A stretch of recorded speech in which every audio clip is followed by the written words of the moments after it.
take my advice. I'm not using it. Get balanced with Dr. Marissa. The morning show here on KCAA AM 1050, FM 106.5, and streaming everywhere. iHeartRadio, Spotify, Stitcher, iTunes, TuneIn, Audible, Amazon Music, Tiki Live, Rumble, Podchaser, Streaker, Spreaker, and more. Why so many places? Because I want to maximize my splatter zone for more hope and happiness. So there's no gossip, no scandal, no K-words on this show, no Kanye talk, formerly or now. Instead, I want you to focus on your own reality show and how you can be happy 88% of the time. So we have topics and guests. We have Dee Wallace coming up, the mom from E.T. and Cujo, Rich Little, one of the first impressionists who grew up in the days and hung out with Frank Sinatra, Jerry Lewis, all of that. We have that interview coming up. And then all of my past 1,106 podcast shows. I think I was doing podcasts before they called them podcasts, as well as special series. And today is Straight Talk with Dr. Marissa and your co-host, James Hawthorn.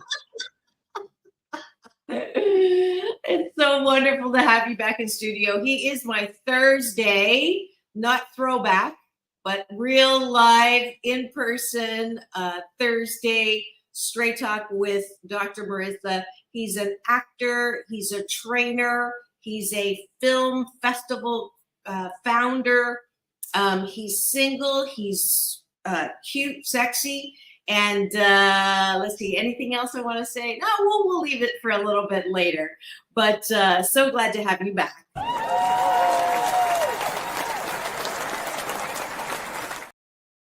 Great. Good morning, doll. Uh-oh. You froze. Oh, there you are. How about now? Yeah, now it's good. Say that again. It's great to be back. Well, it's great to have you. And we're going to launch right into our breakfast sandwich. Taking a bite of my gratitude sandwich is how we start the show, so that you can sandwich your day in the most positive way. And I'm just filling out your headline, your co-host of Straight Talk. I'm going to have to get you to do that.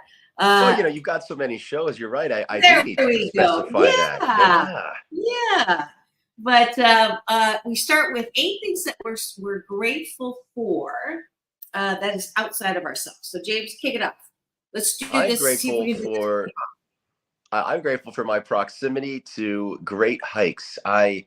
I live in North Hollywood, so while it ain't Beverly Hills, I'm only like 10 minutes away from Griffith Park, from the beautiful Wildwood Canyon hike, and I did that yesterday, and it was wonderful. So I'm grateful for that. The simple pleasures in life, like a great hike out in nature. I'm allergic to hiking and camping, so I'll let you enjoy that. I'm grateful that I have other things that I love to do in nature, like racing sailboats. And that season starts up in, let's see, at the end of April, so not too far away. Skipper, yeah. I volunteer to be your Gilligan. You want to be Gilligan? Yeah. Bring me out there. I love sailing. I love getting out in the water. I'll be your Gilligan. There you go. And I'm grateful. I'll just jump in with the second one, which is I got to meet Gilligan's son. So, yeah, I went to the horse races with him and my good friend who's now in heaven, Marianne from Gilligan's Island, Dawn Wells. And she went COVID complications at the beginning of COVID, but I just love my extended intro that plays when the news is playing on the other side. Every time I, see her, I get to, just honor and be grateful that I got to have such a beautiful relationship with her, and got to meet like super cool people because of her. Yeah, I learned how to play poker from her, actually. Wow. Oh, she was wonderful. She loved to have a good time. So my good time partner. I need a new good time partner. So. All right. It's always good to have one on call or a few on call. That's right. Sure. Right. Yeah, I'm grateful. Hey, I'm going to supplant one of my gratefuls with that. I'm lucky to have a few people I can call, and I'm ready to go out and have a good time, I got a few people that are usually up for the task, and I'm grateful to have those people in my phone that are ready to say yes to adventure. That's awesome. I am grateful for that thing that you are drinking right now. Here we go. Let's cheers. Yes. I am Kitty cat. This is what Alana and I do. You got to go move towards the middle and no, the other way. Yeah. Plink in the middle. There we go. There it is. You're right, my left, the mirror effect. Yeah, exactly. And we have eyeballs rolling in. I'm so grateful to have the streaming capabilities on Facebook, LinkedIn, and my TV Central, YouTube. And we just got a finger for that. Someone just gave us a finger, which is not that one, but this one. So thank you for that. Please do introduce yourself and play along as we take a bite of my gratitude sandwich. I think we're at like 5. So I'll do, I'm grateful for, I get to go play Mahjong today. I finished my work. I have more work tomorrow, but I finished a chunk of stuff that I am rewarding myself with a tournament of Mahjong today. I feel like Mahjong is like an underground sensation. 2 of my personal training clients are regular Mahjong players, and I'm like, what is it? And they play every week. They never miss a week. They're in a group. What style. Ask them what style. Hong Kong, Taiwan, or American. There's like 8 different styles. Different varieties. I have to ask them. I have to ask them which I'm going to come back to you next week. They'll be impressed. And final gratitude. I'm grateful for living on the ocean of abundance. I'm so grateful that I just look out here. Oh, I shouldn't do this with my bad back, but see if you can't catch that. There's the ocean. Oh, that's wonderful. I love watching surfers do their thing. And, it just about gives me the motivation to go and rent a board, buy a board, and go do it. There's free paddle boards here. So if you come down and visit, you can go paddle boarding with me. I don't know if you need a first mate for a paddle board, but I'll be your Gilligan for that too. It's a deal. Now we're going to the bottom of the bun, which is what do you like about yourself? Now we do that because it's my BS, my belief system, that good mental health starts with a foundation of you liking yourself. Not all the time, we're not perfect, but 88% of the time, what do you like about yourself?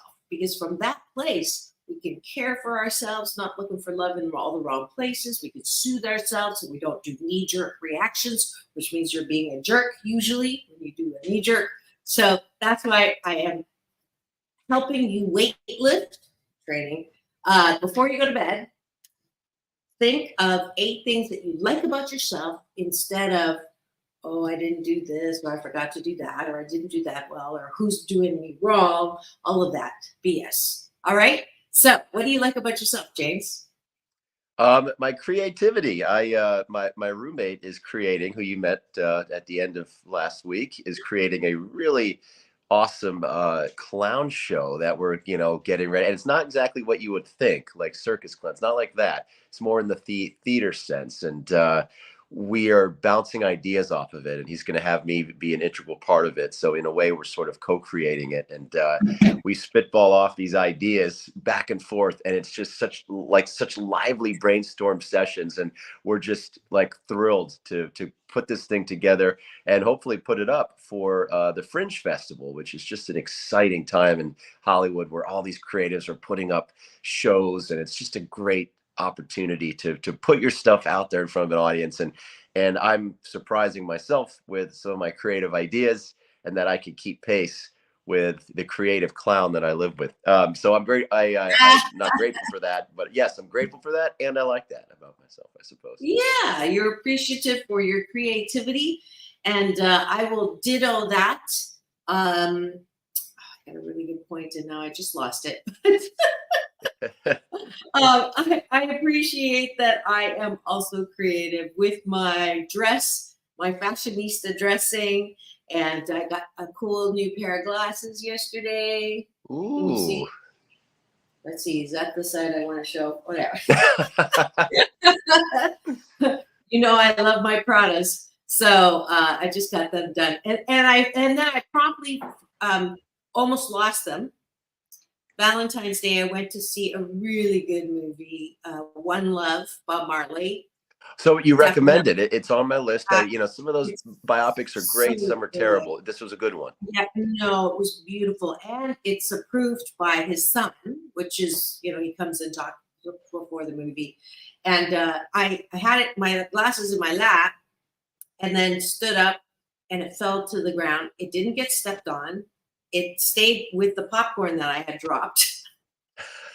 I got halfway home, realized I didn't have it, turned around, went back, and they had almost closed up. And luckily, the guy went in and shone the camera. I didn't even see camera, his flashlight. And I'm so grateful, so appreciative that I do have a good memory. I'm just out of storage. Yeah. All right, and if you just tuned in, I see more eyeballs rolling, and welcome to Take My Advice. I'm not using a gift balance with Dr. Marissa, a morning show on my very special Thursday series, Straight Talk with Dr. Marissa, and Your co-host, James Hawthorn. ooh, I like that one. Yeah. All right, and let's do one last appreciation. What do you like about yourself, James? I like that I finally learned to let road rage go. It took me probably like 10 years of driving in LA. And now it's almost like one day, it's like I just reached my lifetime quotient for getting frustrated or angry at people behind the wheel. Yesterday, on one short 20-minute drive, I feel like I was almost sideswiped, T-boned, ran. I mean, you should have painted a big bullseye on my car. And I didn't, my heart rate barely even skipped a beat. I was just like, oh, well, they're stupid. Okay, moving along. And I just feel like I fully channeled, Jack Nicholson's goose fra ba from that movie Anger Management when he's trying to get Adam Sandler to just relax. I finally channeled that, and I feel like I am just in my own bubble of Zen now when I'm driving. It's just, watch out, easy. And I just don't get mad anymore. It's like I just reached my lifetime limit for it. And so far, So good. been able to keep my cool for quite a while now. I drive like I mean it, but I don't drive mean anymore. That's good. That's good. I have an experiment for you. Okay. And I was in a similar thing as you're talking about, and it was getting worse. Like I actually have a parrot hanging with my road dog Petunia, my pink penguin. But I have a someone gave me this talking parrot, and it says, if you press it, it goes, "Move over, Lord." And then another one says, "Polly wants an effing cracker," right? It's like it swears, this parrot. So when I just press, instead of using my finger, which one, or yelling, or I just press it. Now then I went to advanced, and this is what I want you to try this week. Every time you see a driver do something right, okay, every time you see a driver put his blinker on and move over the lane, or let you by, or moves out of the fast lane when you're going fast, I want you to notice them, right? And like, oh, that was so nice. I swear, James, as soon as I started doing that, I have polite drivers all around me. It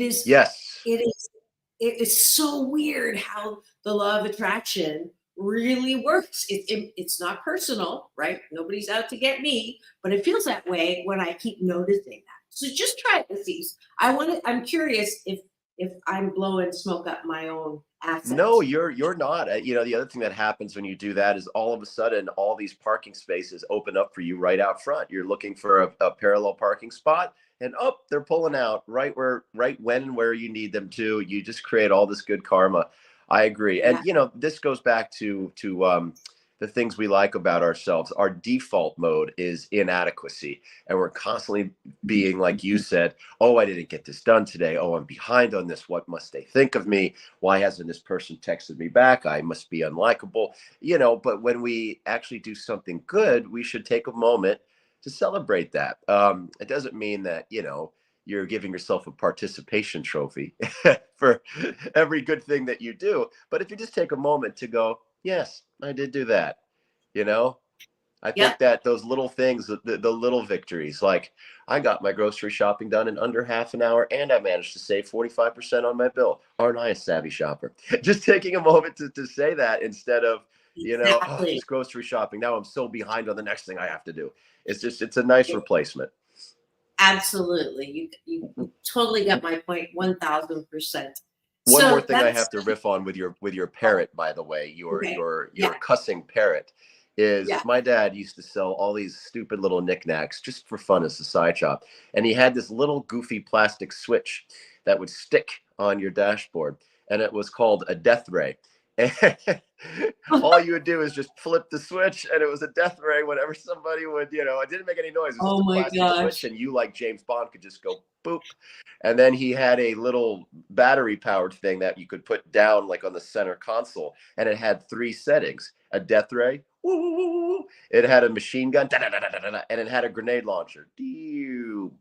So you could hit the death ray and then you could do sound effects below. And he sold them as a tandem pair to help people with their road rage. And I used to have this little death ray stuck on my dashboard.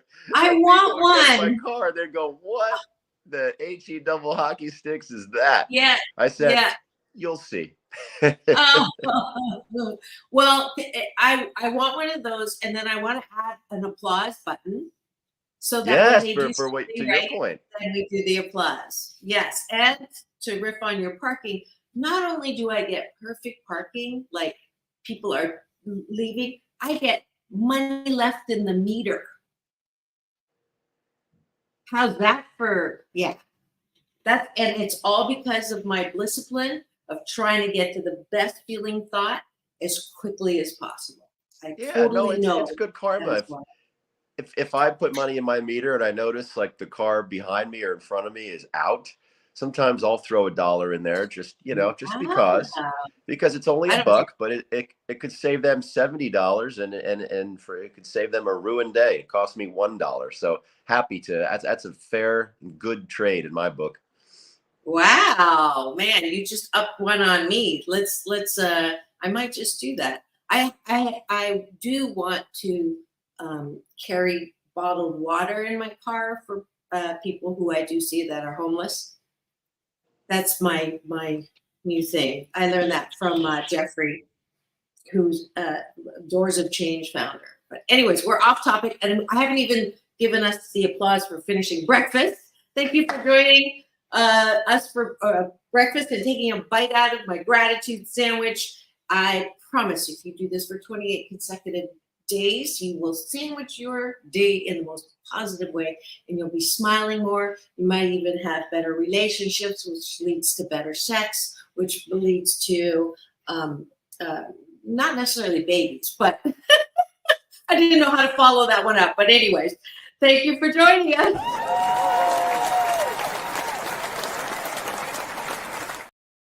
All right, that was a little goofy. What is the topic for today, James Hawthorn, on Straight Talk with Dr. Marissa? Yeah, gotta know when to hold 'em, know when to fold 'em. There's a country song. I don't exactly remember how it goes or who did it, but that's what we're talking about today. It's the art of entering the breakup. Last time we talked about exiting, dealing with the breakup and exiting it. Today, we're talking about when one may or may not be on the horizon and how we approach that. Yes, well said. And we got another finger. So there's somebody in back there listening, not identifying, but we're good as long as you give us the finger up and not down. I do want to revel in the Not- irony of the not- timing of today's topic. Nothing says Valentine's Day like breaking it off. I just want to revel in the irony of our timing today. I love irony. I find it quite humorous. So here we are. You can break up after how many couples break up on Valentine's Day? Oh, it's a topic. So That's a great Google search. thank you. I'll bring it up here for you because I just love doing research. As you look that up, I have to say, I mean, if you've done that or you're doing that, I think that is pretty cold-blooded. I mean, yes, I am going to judge a little bit. If you've ever broken up with somebody on Valentine's Day, man, it must be going bad because that is cold-blooded. So 1 in 14 U.S. adults had broken up with somebody on Valentine's. So that's 7% of people, and 6% saying they had broken up just before, and another 6% breaking up just after. So that's we have 26%, almost a quarter of people breaking up on or around Valentine's Day. That shocks me. Yeah, isn't that something? The only way I can make sense of it is maybe people just can't stand the hypocrisy of they think if I have to have one more dinner with this person and look across the table and pretend that I'm still okay with them and love them, I'm going to scream. So maybe it's just they can't stand the hypocrisy of these feelings of ill content any longer. That's the only way I can make sense of it, because initially I'm sitting here going, man, that seems cold to break up on or around Valentine's Day. It's like when a company fires you at Christmas, Oh, yeah. Well, I have heard one woman, actually more than that. They were girls. They were younger, more like girls. I don't want to break up until I see what I get for Valentine's.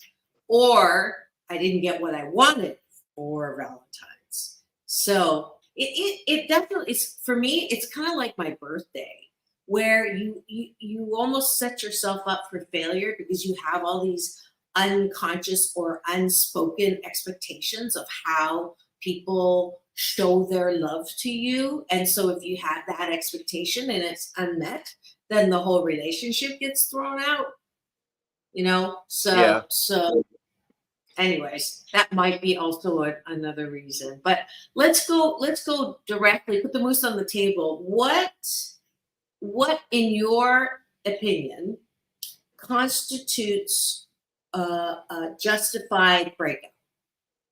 I mean, beyond the obvious of if somebody, if there's infidelity, or even more extreme, in my opinion, worse than infidelity is lying about infidelity.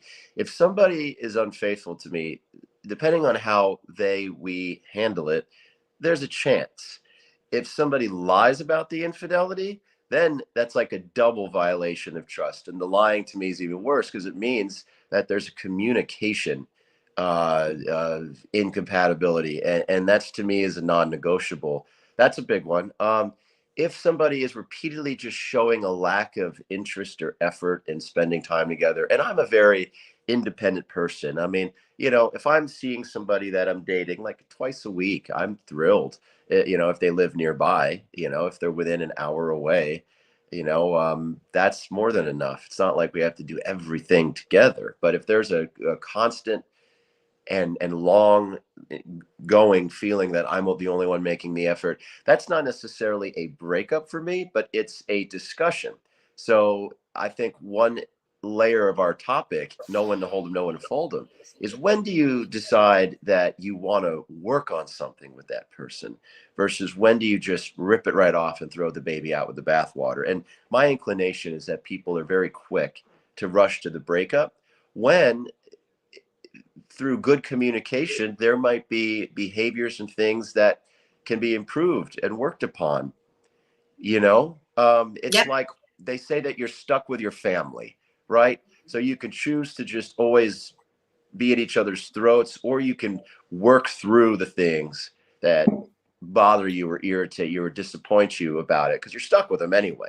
So what if we took that approach to romantic relationships, where even though we're not stuck with them like their family, what if we acted just a little bit as if we were, and we tried to use our more evolved skills of problem solving, communication, listening, empathy to work What? through the things that aren't working out. You didn't get that. You said listening, and I said what?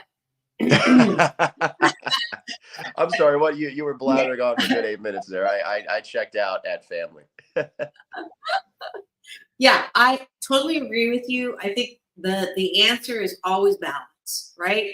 When you don't work at it at all and split at the first sign of trouble or first sign of not what I have a pregnancy model of relationships. That first 3 months is, the glow and I'll love you forever. And I feel like I've known you all my life. And I just feel like, we've been together before and all of that BS, shiitake, and which you think you really mean. And so you make promises during that stage, right, that you can't keep. And then the second trimester is when, you turn the fruit to the bad side. When you're selling fruit, you want the good side up, right? Then the bad side comes out and you're like, oh, whoa, what is this? You misrepresented yourself and I deserve better than this. And where did you go? The one that I liked in the first 3 months. So that is too quick, I think, to break up right after the 3 months. Although, the name of my show is Take My Advice. I'm not using it. But most of my dates, if they go anywhere, and I am dating again, and that, and it's a perfect topic too. I usually don't stay past that. So that's on me, that I'm not looking at it as something to work for. However, I'm gonna see if I can pull it up real quick. My date on Friday, I'm going on a date on Friday. And it's my first date with a third guy, right? Since I decided to start dating.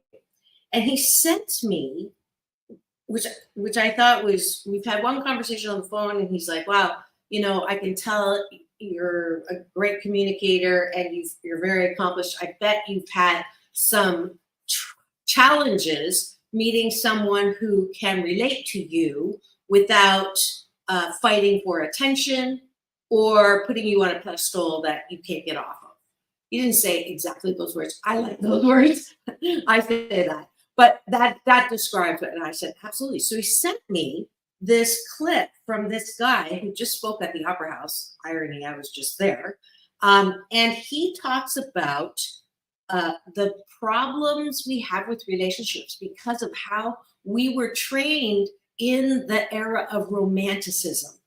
So romanticism has that spark, doesn't talk about laundry or doing all the mundane things that couples do. It has the you should know what's on my mind, right? We don't have to speak so much and tell people what we need. We just let, they should know. And if they don't know, they're not the one. And I was like, I think that's a bunch of BS. And so I was like, wow. I mean, I'm going into the date also now with love is not a feeling. Love is an action. So if you want to get to know if there's love there, you have control over that with how you approach the meeting. So instead of are you the one or are you the soulmate, which I've always chafed against. How can there just be only one soulmate in 8 billion people, right? But instead of that, it's like, if you can say, look, I'm nuts. I'm 88% great, but I've got 12%. I'm crazy. And here, let me show you my crazy first. And you show me you're crazy. And if we can work to maneuver around and love around the craziness, then we have a great relationship. And that just blew my mind because that's completely different to the kinds of, there's got to be that spark. There's got to be a flutter down there. And if there's not a flutter down there, then it's not the one, or it's not someone to have a relationship. And they should know, right? If they love me, they should know, right? That thing that you react against. So I'm so excited now, much more excited for the date on Friday than I was, when it first happened, because this is a totally different model with which to get to know somebody. Yes, I want to piggyback on those three things you said. One is those first 3 months when you're in the honeymoon phase. I would say at that point, love is a feeling and you're flying high, right? And if there's not that feeling, then maybe you fold them before you get into that second, dimension where the rubber meets the road, because you don't want to invest and put all of this hard work and commitment. I've always, one reason why I think I've remained single more often than in relationship is because I look at a relationship as somewhat of a commitment, and I'm going to work, towards making things work with somebody that I really like. Meaning that I'm not going to force anything, but what I mean is I'm going to change my priorities a bit. I'm going to be thinking about fun things we can do together, and carve out that space, time, and also emotional and mental space for that. But if there isn't that first feeling of flying high during the honeymoon phase, it's maybe time to fold them and keep on dating, because as you said, there's 8 billion people. Then on the flip side of that, you talked about you're kind of crazy. And for the longest time, I've had this theory that we're all messed up, okay? We all have issues, baggage, past traumas. And, the idea is to find someone that's your kind of messed up, meaning that you're messed up doesn't make their messed up any worse, and vice versa. And you two can be messed up together, but all the positives elevate both of you so that together, both of your lives are better together than they would be apart. And that's also, God, I'm kind of jumping to the end before we'll go back to the meat of the discussion. But for me, I think my wrap up point today in 23 minutes is going to come to this. When it comes to hold 'em or fold 'em, being with that person has to elevate your life experience. It has to make everything just a little bit sweeter. And if having that partner is bringing everything down, even your state of happiness and peace when you're not with them, it ain't working. And, that to me is the ultimate litmus test and the ultimate criteria. I have a dog, and my dog makes everything in my life a little bit better. And I kind of think this might be a little simplistic, but, I'm stuck with my dog. I love him. Like, he's mine. My partner has to do the same thing, make my life a little bit better, on the whole. Even if there's frustrations or aggravations, on the whole, I have to be a happier person that I'm in a intimate romantic relationship with them. So I would say that's my ultimate hold 'em fold 'em criterion. And then one thing you others said about is quitting. You see people that have worked at it, this age of romanticism. When you look at older couples that have been together for 30, 40 years, oh, I'm sure there are days when they can't stand each other. And there have been times when they're at each other's throats. But you said love is a practice. And, working through those difficulties, those rough patches, when the rubber meets the road, so to speak, that's what creates that strong foundation of trust, love, intimacy. And if you never work through anything, how could you ever expect to be in a long-term relationship? And when you look at that person, it's not that they're lucky and that they found their soulmate. It's that both parties, I think, were willing to work on things throughout all those years to get there. And I think the beautiful thing about it is the more that you work through those rough patches, the more beautiful of a thing you have and you've created. And if you're not willing to work through those things, you'll never enjoy the depth, the layers, the intricacies that a 30-year relationship, right, could provide. You'll never experience the richness and the love if you're not willing to do the practice. And that practice isn't always pretty. It's dressed in overalls, is stinky, and looks like hard work. Yeah, I thought you were going to say something else. It looks like underwear. I know, dirty underwear. I thought that's where you were going, but you didn't. The first 3 months is kinky underwear time. The rest of the time, it's doing your partner's dirty underwear, dirty laundry, working through that dirty laundry. Yeah. Well, hopefully there's a little bit of, fabric softener in there somewhere. But yeah, my bonus mom and dad talking about family. You can have family of choice or whatever. They've been married 72 years. Wow. He's 94, she's 91. And to this day, he'll say, "Look at mama. Doesn't she look beautiful today?" It's just I'm like, what? Or I mean, just stuff like that. They even when she's in the hospital, she's out of the hospital. Thank you for the prayers. She's in a rehab right now, but they'll when they're apart, they say prayers together before bed every single day. Is that like not the sweetest thing ever? And he's really funny. I'll say, Dad, what's the secret to, at the time I think I was interviewing for a 70-year marriage. And he says, we didn't want divorce at the same time, which is like funny, right? But the truth is they're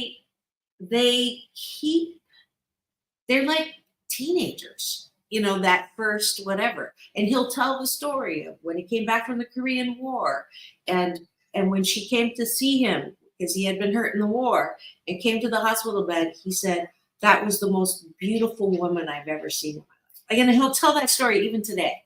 So that definitely supports the whole, it's an action, it's a discipline, it's a choice to have a good relationship.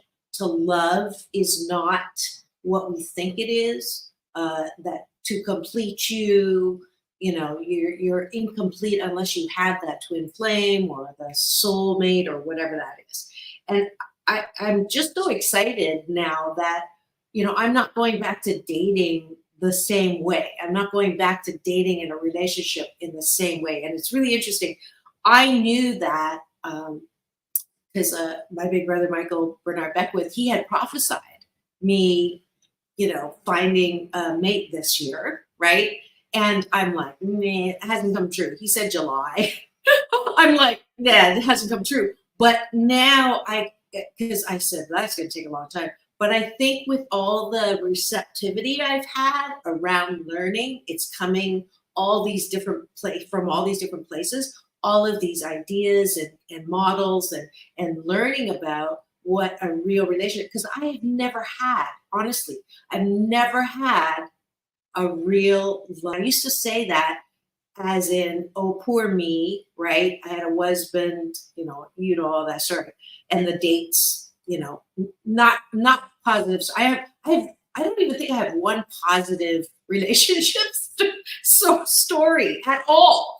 And now I'm seeing my part in that. I fell right into the romanticism model of relationships. And until I do the shifting, I'm going to be disappointed. That clip that I showed, I don't know how the music got on there, but I reposted it this morning. I was interviewed in San Diego by KUSI near Valentine's a few years back. And they asked me, do relationships have to be that hard? And I'm like, no, if it's this hard this early, then, you're done, right? This early is the key thing you just said. There has to be that honeymoon phase. If there's not, it doesn't make sense to do all the hard work and the practice of love if you don't have the feelings of love at the outset. So as you said, there is a balance and there's a proper sequence of things. Hi, Orville. How are you? PJ is in the house streaming from Spain. You want to weigh in on when to hold,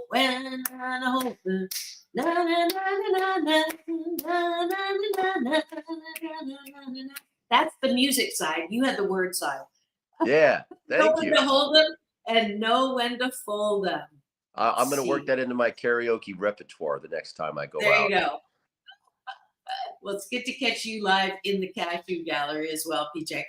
If you just tuned in wondering what's going on, let's take my advice on not using it. Get balance with Dr. Marissa, the morning show with our very special Thursday series called Straight Talk with Dr. Marissa and your freshly shaven co-host, James Hawthorn. I was sporting a beard, the longest beard I'd had in quite some time. And it was finally time to leave the grizzly mountain man up in the mountains and come back to the LA basin.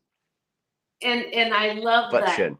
The butt chin, man. I just love that so much. Too bad you're gay. Anyways, Why settle for one butt when you can have two? Funny. So the topic is, how do you know when it's time to break up? When to hold, when to fold. And that's what we've been talking about. And we're talking about balance, right? If you're really up, the ratio that I use is, if you are happy with your partner, the way you're talking, James, where you are enhanced, right, in your happiness, 80% of the time, then I would stay in that relationship. That's my formula. If the stuff that bothers you is 20% of the time, that's good, because nobody's perfect. And you also have 20% of the time when you are not at your best. But 80% of the time, you bring out the best in them, they bring out the best in you. If it's less than that, and usually what happens is this thing where they don't make the move to the middle, they make this much effort, and you have to go and make up for all that they're not doing.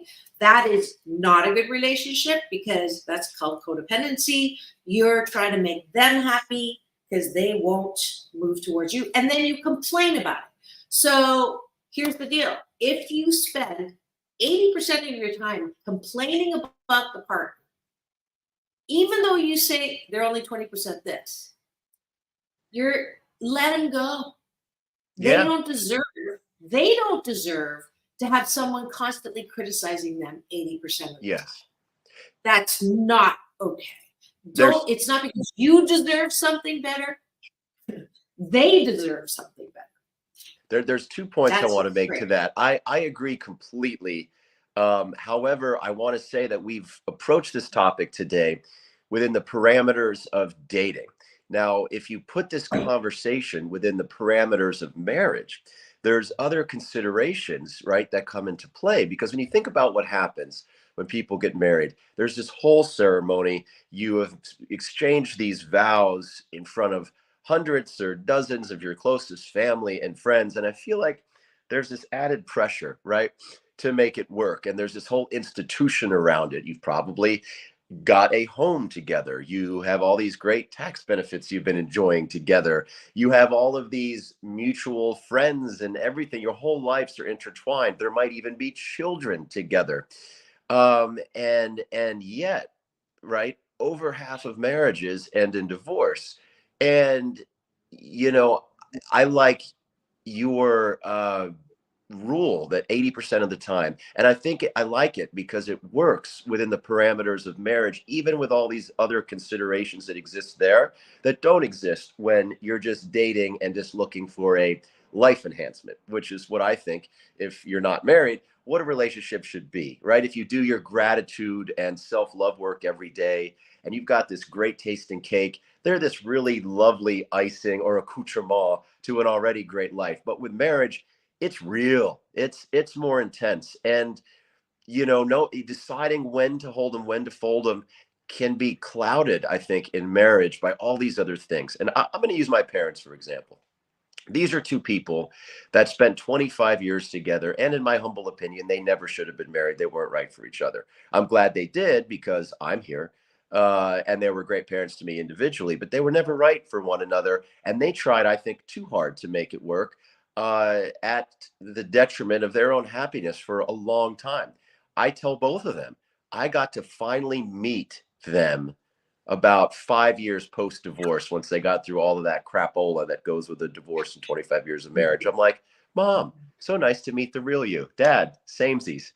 And they, in the post-mortem discussion, if you will, with both of them, it became so clear to me that these were two type A achievement-minded individuals.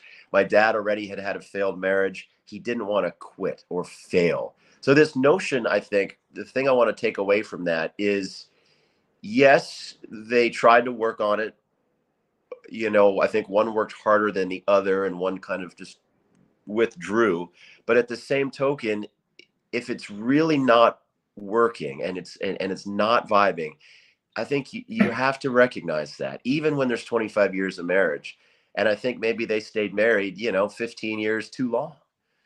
Yeah.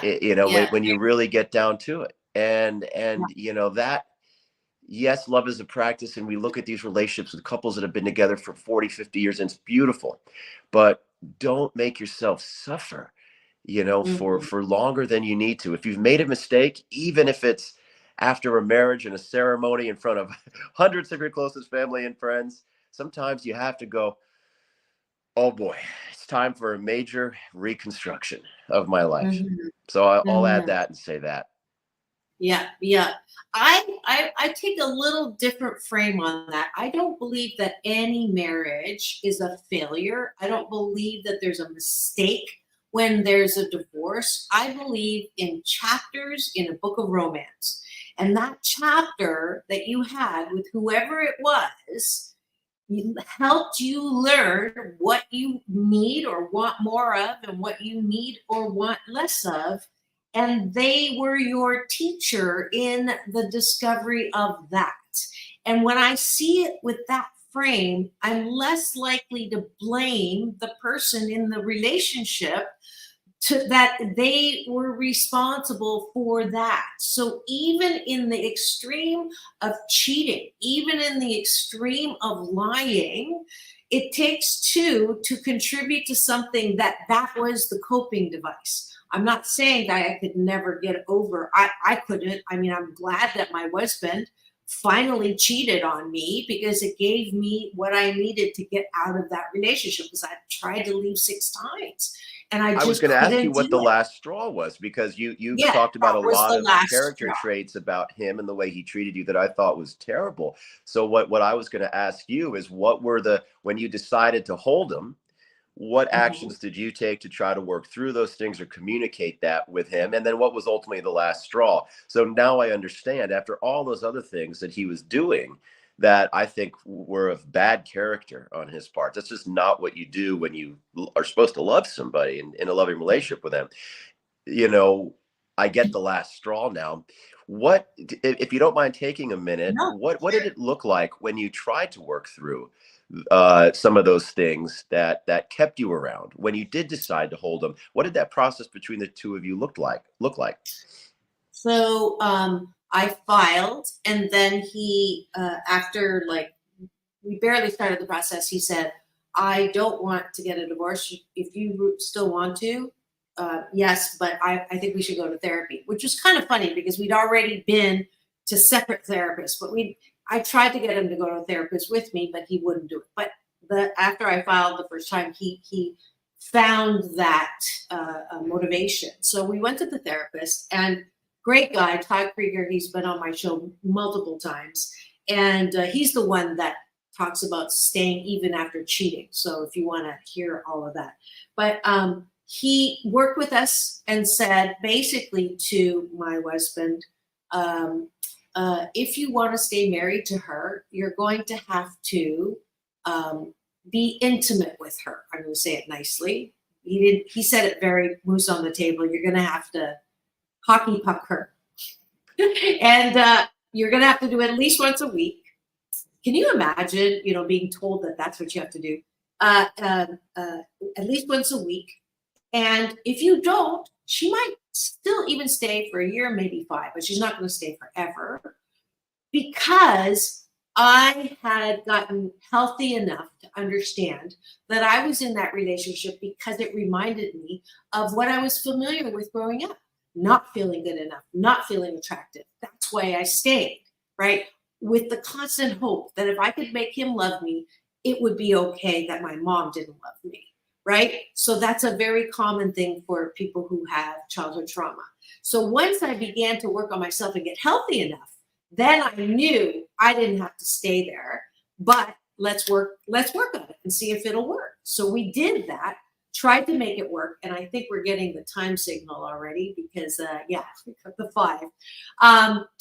Because I really, I I did, and I gave him like the 30-day, I know you have this relationship with this woman. You have 30 days to prove to me that me and your family are the most important thing.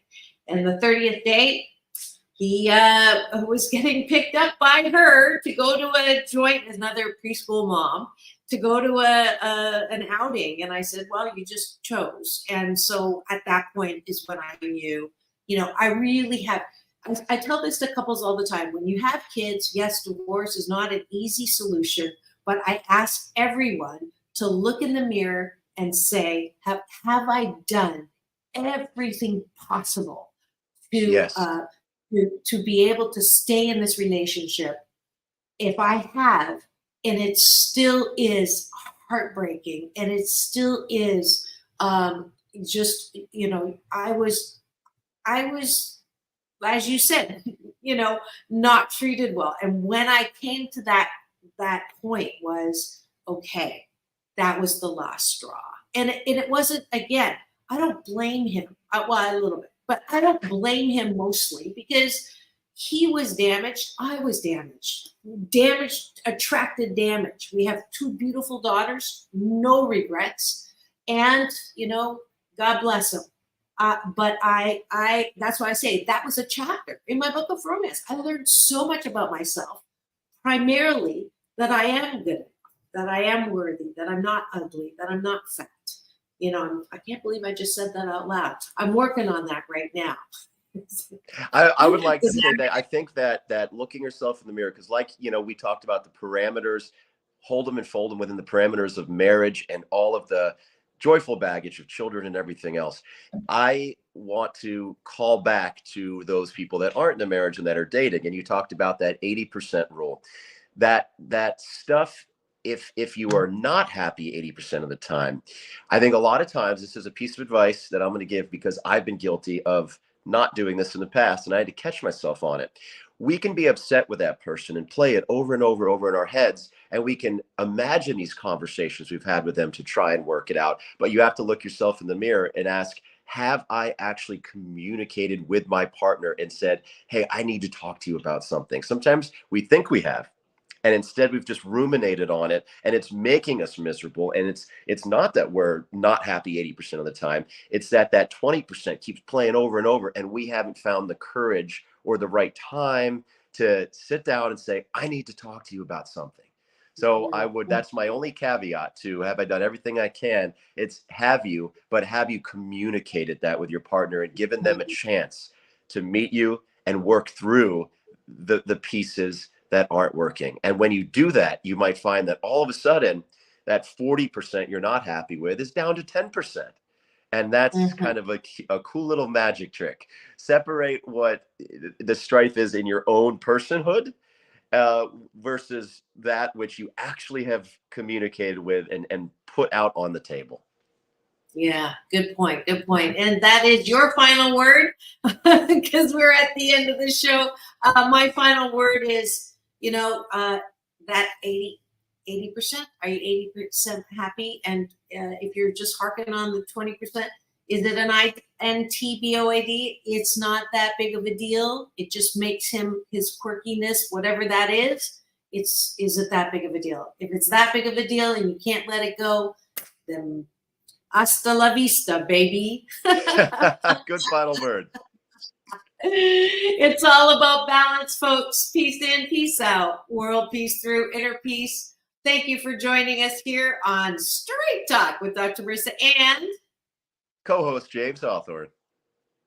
Now go and have the best day ever. We'll see you tomorrow.